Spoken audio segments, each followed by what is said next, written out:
Kisah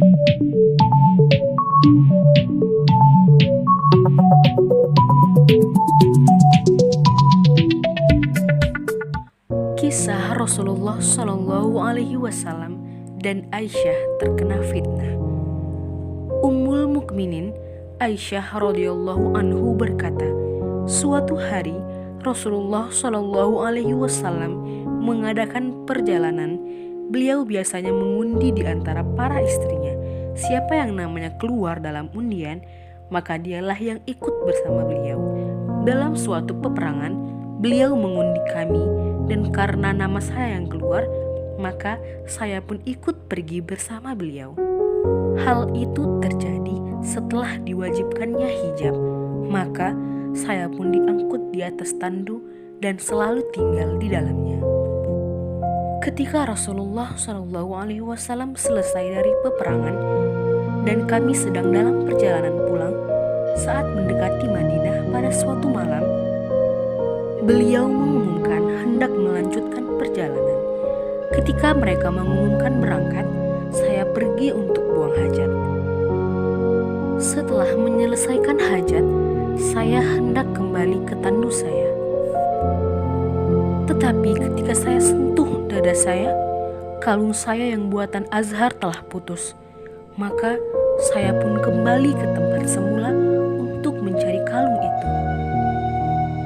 Saya masih di sana untuk mencarinya, sementara orang-orang yang mengangkut tandu saya sudah datang, dan mereka pun mengangkatnya. Mereka menaikkannya ke unta saya. Mereka mengira saya berada di dalam tandu itu. Wanita pada masa itu tubuhnya ringan, tidak berat karena daging dan lemak. Mereka hanya makan 1-2 suap makanan. Karena itu, para pengangkut tandu itu tidak merasa heran dengan ringannya tandu ketika mereka mengangkatnya. Mereka tuntun unta tersebut lalu berangkat. Saya baru menemukan kalung saya setelah pasukan itu pergi. Ketika saya tiba di tempat peristirahatan mereka, tidak seorang pun kelihatan. Akhirnya, saya menuju tempat istirahat saya tadi. Saya pikir mereka akan menyadari bahwa saya tidak ada bersama mereka, dan mereka akan kembali untuk mencari saya. Ketika saya duduk di tempat saya merasa mengantuk sehingga tertidur. Ketika itu, Sofwan bin Al-Mu'attal As-Sulami berjalan di belakang pasukan, dan pagi hari itu dia sampai di tempatku. Ia melihat sesosok manusia sedang tertidur dan segera ia mengenalku begitu melihatku. Dia memang pernah melihatku sebelum diwajibkannya hijab. Aku terbangun mendengar suaranya mengucapkan, "Innalillahi wa inna ilaihi raji'un." Maka aku pun terburu-buru menutupi wajahku dengan jilbabku. Demi Allah, dia tidak mengucapkan sepatah kata pun kepadaku. Aku tidak mendengar sepatah kalimat pun keluar dari mulutnya selain mengucapkan tarjiknya tadi. Ia hanya mendudukkan untanya, menginjak kakinya, lalu saya pun menaikinya. Kemudian dia berangkat menuntun unta itu sampai kami tiba di pasukan yang sedang berhenti untuk beristirahat di siang hari yang terik. Maka binasalah orang yang binasa gara-gara menyebarkan gosip tentang diriku. Orang yang paling getol dalam hal itu adalah Abdullah bin Ubay bin Salul. Aku tiba di Madinah, lalu selama sebulan aku jatuh sakit, sementara orang-orang menggunjingkan perkataan ahlul ifki, para penyebar gosip, sedangkan aku tidak menyadarinya sama sekali. Ketika telah agak sehat, aku keluar bersama Ummu Mitsah menuju Manasik, yaitu tempat buang hajat kami. Tiba-tiba Ummu Mitsah terjatuh dan mengatakan, "Celakalah si Mitsah." Aku berkata, "Buruk sekali ucapanmu. Mengapa engkau memaki seseorang yang ikut perang Badar?" Ia menjawab, "Aduh anakku, apakah kamu belum mendengar apa yang ia katakan?" Aku bertanya, "Apa yang ia katakan?" Ia lalu memberitahuku tentang perkataan ahlul ifki sehingga penyakitku bertambah parah. Ketika Rasulullah Shallallahu Alaihi Wasallam masuk ke bilikku, aku berkata, "Apakah engkau mengizinkan aku mengunjungi orang tuaku? Aku sebetulnya hanya ingin memastikan berita itu dari mereka." Lalu beliau mengizinkan. Lalu aku mendatangi orang tuaku. Aku bertanya kepada ibuku, "Ibu, apa yang diperbincangkan orang-orang?" Ia menjawab, "Oh anakku, lapangkan hatimu. Demi Allah, kalau seorang wanita sangat cantik dan dicintai suaminya, serta dia punya madu, pasti madunya akan mengganggunya." Aku berkata, "Subhanallah, apa benar orang-orang membicarakan hal itu?" Aku pun menangis malam itu sampai pagi. Tidak pernah berhenti air mataku mengalir, dan tidak sekejap pun aku tidur. Lalu paginya pun aku masih menangis. Kemudian Rasulullah memanggil Ali bin Abi Thalib dan Usamah bin Zaid ketika wahyu tidak turun-turun. Beliau meminta pendapat mereka berdua tentang kemungkinan menceraikan istrinya. Usamah mengemukakan pandangannya tentang apa yang ia ketahui mengenai ketidakbersalahan istri beliau. Katanya, "Wahai Rasulullah, ia adalah istri Anda dan kami tidak mengetahui kecuali kebaikan." Sedangkan Ali berkata, "Allah tidak memberi kesempitan kepada Anda. Wanita selain dia banyak. Kalau Anda menanyai budak wanita itu, pasti dia akan menjawab sejujurnya."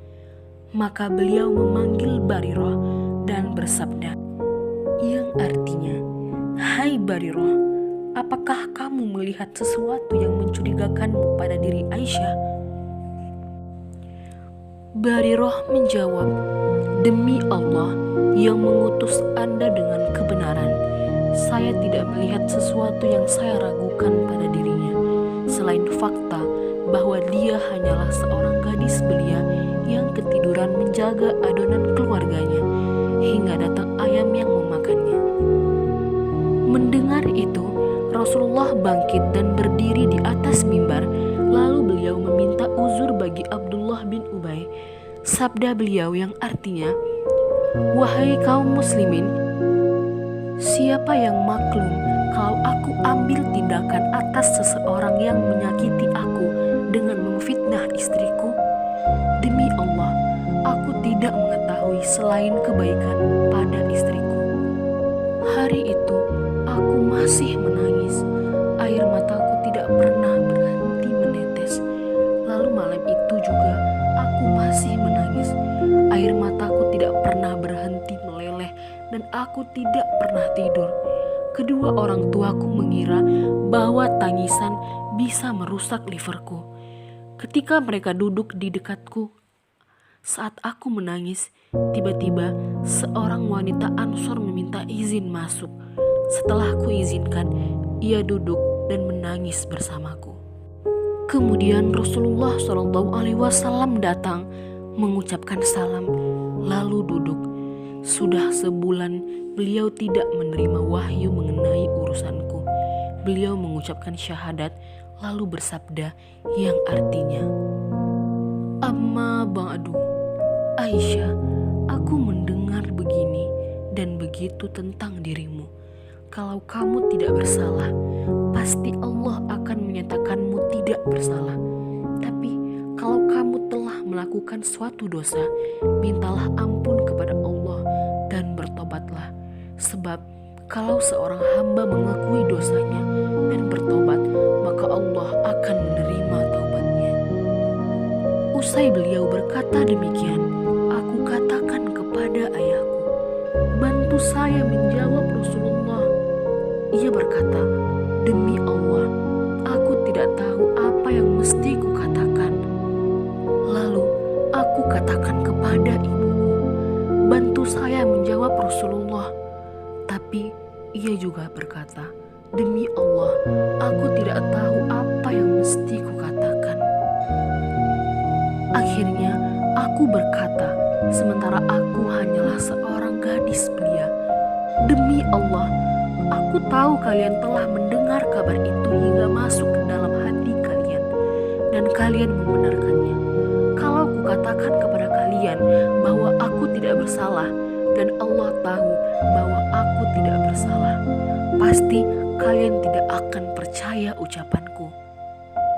Dalam sebuah riwayat disebutkan, tapi kalau aku mengakui sesuatu pada kalian, padahal Allah tahu bahwa aku tidak melakukannya, pasti kalian percaya ucapanku. Demi Allah, aku tidak menemukan perumpamaan tentang aku dan kalian kecuali seperti perkataan ayah Yusuf. Maka kesabaran yang baik itulah kesabaranku, dan Allah sajalah yang dimohon pertolongannya terhadap apa yang kamu ceritakan. Lalu aku bergeser dan berbaring di pembaringan. Demi Allah, Rasulullah belum meninggalkan tempat duduknya dan belum keluar seorang pun dari dalam rumah, sehingga Allah menurunkan wahyu kepada beliau. Seperti biasanya, tubuh beliau bergetar. Setelah selesai, perkataan pertama yang diucapkannya adalah, "Bergembiralah Aisyah, Allah telah menyatakan kamu tidak bersalah." Ibuku segera berkata kepadaku, "Bangun dan hampirilah beliau." Aku berkata, "Demi Allah, aku tidak mau menghampirinya. Aku hanya mau memuji Allah, sebab dialah yang menurunkan pernyataan kesucianku." Kemudian Allah menurunkan ayat, "Sesungguhnya orang-orang yang membawa berita bohong itu adalah dari golongan kamu juga. Janganlah kamu kira bahwa berita bohong itu buruk bagi kamu, bahkan ia adalah baik bagi kamu. Tiap-tiap seseorang dari mereka mendapat balasan dari dosa yang dikerjakannya. Dan siapa di antara mereka yang mengambil bagian yang terbesar dalam penyiaran berita bohong itu, baginya azab yang